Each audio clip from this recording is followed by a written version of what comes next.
Hi Ted, this is the Chris Kelly Motorsports Fan approved method for using the Aeropress. Let's see how long it takes. Some people are a bit anal and use timers and scales and all that sort of good stuff.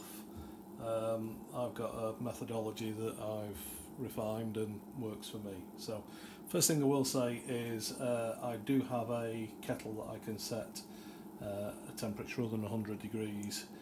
I just press this button and it gives me 85. So kettle started and we're on our way. I use the inverted method, so we start with the plunger, we stick the body of the Aeropress on top of it, get it relatively level.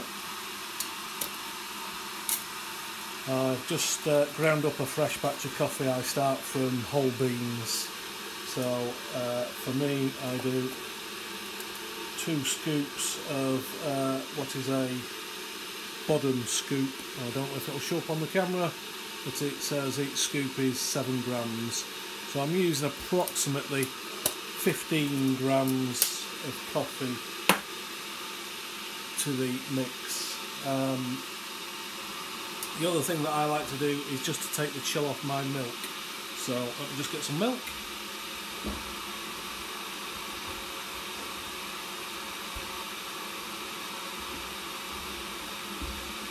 And while the kettle is coming up to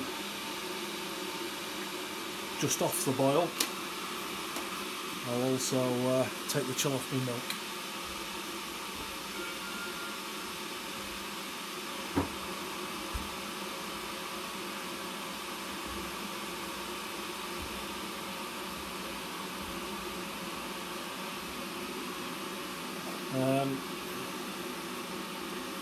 I do mostly use the filter papers, although I have an alternative, which is a metal disc, reusable. Some people say it tastes better because it lets the oils pass through that the paper filter holds back, but I'm not so precious about mine, so we'll just put the milk in the microwave.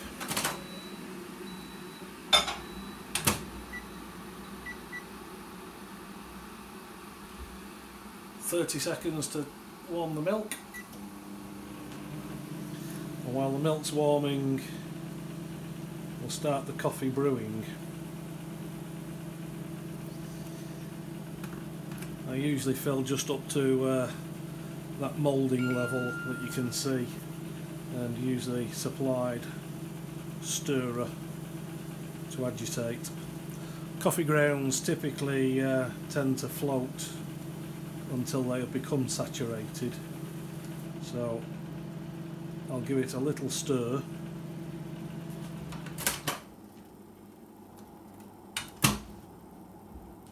At this point you get the coffee blooms where it's releasing gas, so you get the crema forming. Because I'm using the paper filter, we won't have any of the crema in the cup, but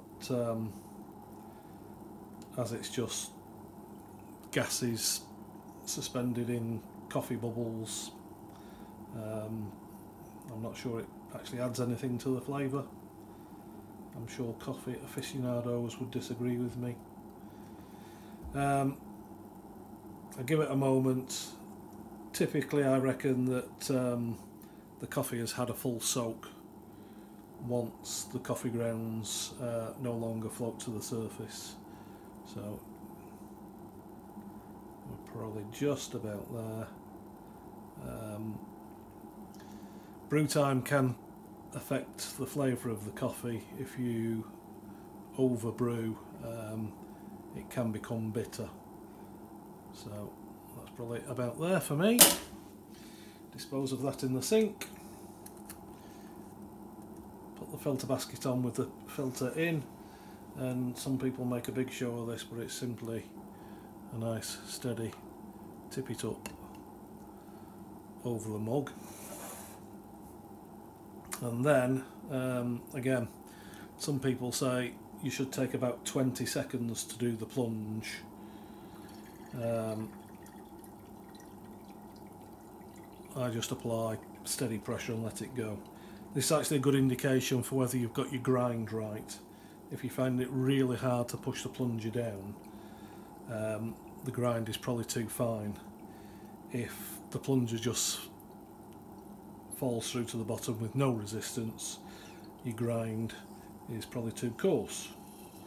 When you hear the hiss, you know all the coffee's gone through. Give it a little tip, and there we go. I generally like a long drink, so I will top it off with some more warm water.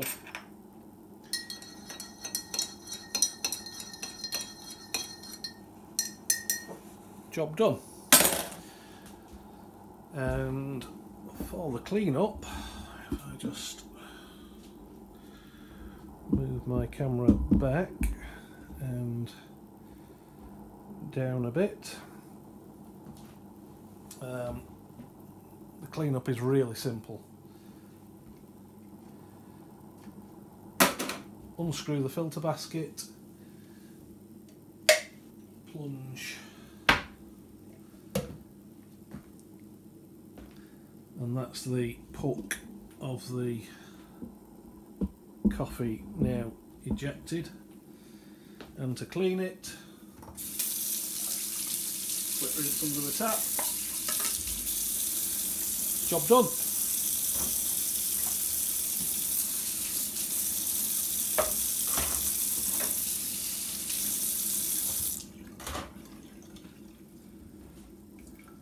So start to finish, that was a total of 7 minutes, even while I was explaining it, and that includes the washing up.